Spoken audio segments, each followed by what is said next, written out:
નાણામંત્રી સતત 7મી વખત ખોલશે જાહેરાતનો પિટારો। નિર્મલા સીતારમણ રાષ્ટ્રપતિને મળવા રવાના। સવારે 11 વાગે સંસદમાં રજૂ કરશે બજેટ।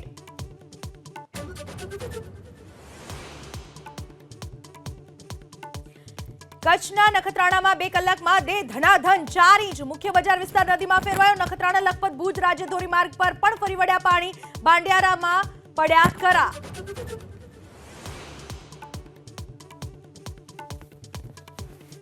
સૌરાષ્ટ્ર અને દક્ષિણ ગુજરાતમાં આજે ભારે વરસાદનું અનુમાન। 6 જિલ્લાઓમાં રેડ તો 8 જિલ્લાઓમાં વરસાદનું ઓરેન્જ એલર્ટ। 12 જિલ્લાઓમાં છૂટાછવાયા ભારે વરસાદની આગાહી।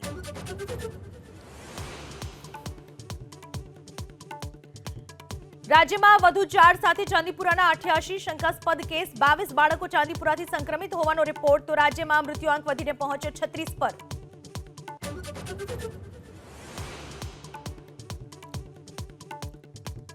જમ્મુ કાશ્મીરના બટ્ટલ સેક્ટરમાં આતંકીઓ અને સુરક્ષા દળો વચ્ચે અથડામણ। સેનાએ ઘૂસણખોરીનો પ્રયાસ બનાવ્યો નિષ્ફળ।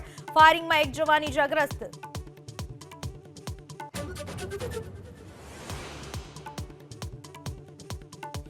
દ્વારકાના કલ્યાણપુરમાં વરસાદે સર્જેલી તારાજીની સીએમ કરશે સમીક્ષા। બપોરે 3 વાગ્યે હવાઈ નિરીક્ષણ બાદ જિલ્લાના અધિકારીઓ સાથે યોજશે બેઠક।